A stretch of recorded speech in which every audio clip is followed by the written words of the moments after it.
My name is Whitley, and I'm 32 years old. On my wedding day, I stood alone inside a tiny dressing room at St. Agnes Chapel, staring at myself in the mirror. Everything looked perfect. My dress fit beautifully. My hair was exactly how I had imagined it. White roses rested in my trembling hands, but I didn't feel happy. I felt terrified. Then I heard my father's voice through the thin wall. "He works in a warehouse," Dad told my uncle. "A warehouse? My daughter is marrying a nobody who drives a forklift." I closed my eyes. For 8 months I had listened to my family insult Julian. Ever since I introduced him, they had judged him by his job, his modest apartment, and his rough hands. They never cared about the kind of man he actually was.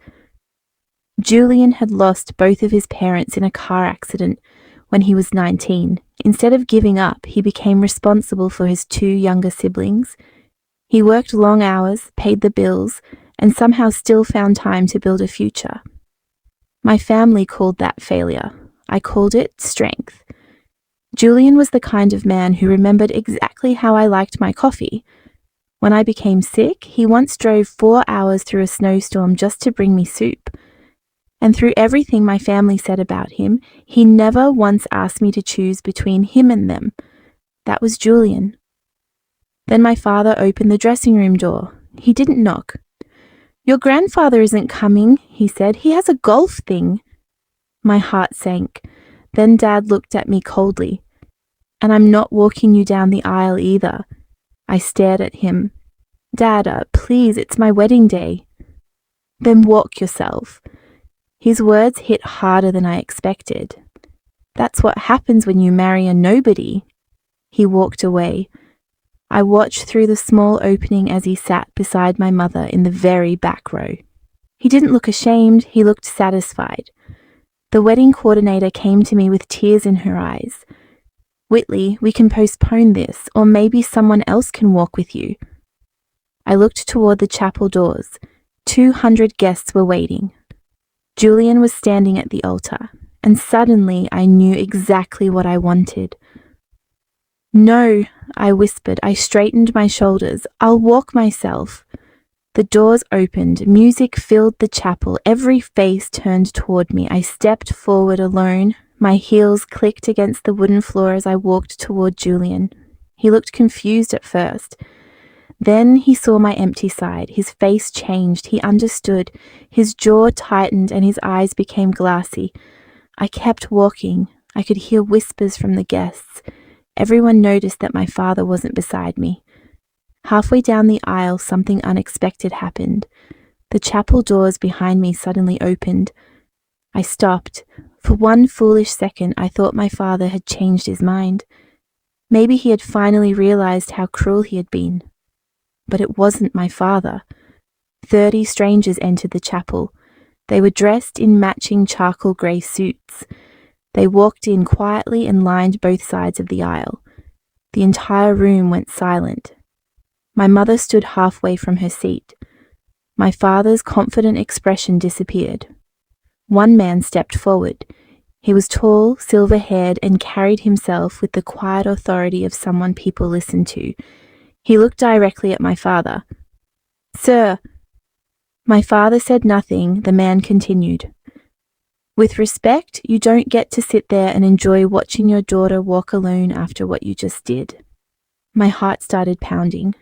Then he turned toward me. "Mrs. Whitley, forgive the dramatic entrance. My name is Desmond Okafor. I'm the Regional Operations Director at Holcrest Logistics." Holcrest, Julian's company. I looked toward the altar. Julian was staring at Desmond in complete disbelief. Desmond continued. 6 years ago, Julian walked into our warehouse as a 19-year-old who had just lost both his parents. He was raising his younger siblings while working every shift he could get.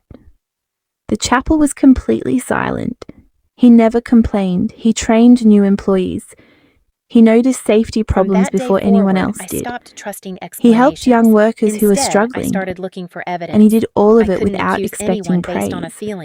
Desmond looked toward my father. "You called him a forklift operator."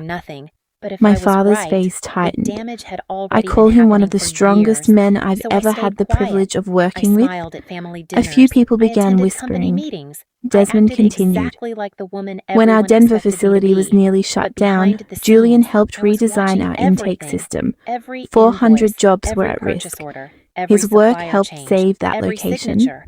The I deeper felt I tears looked, the rolling more down my uncomfortable cheeks. I became. Not tears One of invoice embarrassment listed equipment anymore. that had They were never tears of arrived. pride. Another showed thousands of Desmond dollars paid gestured to a toward the consulting 30 company people no one in the standing along office the seemed to aisle. know anything about. These people are Then here I because found they heard shipping records Julian that was didn't getting match married. our warehouse Some worked reports. beside him. On paper, Others learned everything from looked him. normal. But They when I asked to compared come one because they document to wanted him another, to know the something. numbers simply He didn't paused. fit. A Someone man who had become spends his very life good at holding other hiding the people up truth. deserves I someone to knew I hold him couldn't up too. investigate alone. Then he If looked word reached directly at my Adrian or father. his family too You may early, see a every warehouse piece of worker. evidence could His voice disappear became firmer. overnight. So I We see a quietly hired leader. an independent My father financial lowered his investigator, eyes. For the not through first the time that company, day, he had not nothing through to say. anyone my family I knew. turned I toward paid her Julian. personally He and was met her in crying small openly now. I cafes started nearly an walking hour again. away from the This city. time I wasn't Every walking meeting happened alone. at a different 30 location. people stood We never beside me. stayed long enough for And anyone to somehow those recognize us. strangers felt more Weeks like became family months. than the Months people I had became grown up almost a with. year. When I Every reached time she Julian, handed he me took another my report, hands. my heart I sank a love little you, further. he The whispered, missing his money voice wasn't an shaking. accounting I mistake. love you It too, I wasn't poor said, management. It and was I've never been organized, prouder of you. carefully planned.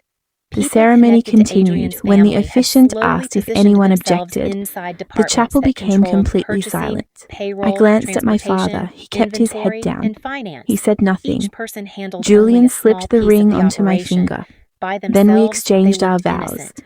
When the Together, they officiant controlled finally the flow pronounced us of husband millions and of wife, dollars. Fake everyone stood vendors and received real applauded. payments, The and loudest inflated applause came invoices from the passed 30 through people without in grey. questions.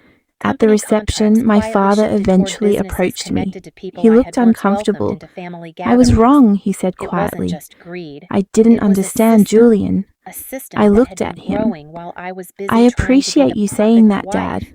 The But words hardest aren't enough discovery anymore. wasn't the If you want to money, fix it this, was you'll have to Adrian. prove it. I kept hoping the He nodded. reports would prove Later he that knew night, I nothing. danced with I wanted to Julian believe beneath his the mother had warm glow of the manipulated string everyone lights. behind his back. His arms were But around every me, new and document I made my finally hope understood weaker. something my His father had approval never appeared on understood. transactions that should have A been person's investigated. value isn't Emails determined by showed their he had job supported title. hiring It isn't relatives into measured by their positions they were salary, never their clothes, qualified or the for. size of their He home. hadn't just ignored Real what was worth is happening. measured by He had character, helped by protect it. kindness, by That sacrifice, by realization showing hurt up when more than nobody the is divorce watching. ever My could. family had I called remembered Julian a every time I nobody. had But questioned on the the day strange they left him decision. standing alone, Every 30 conversation people where he came to stand smiled, beside him. laughed softly, And that was and when I told me I realized worried the too truth. much.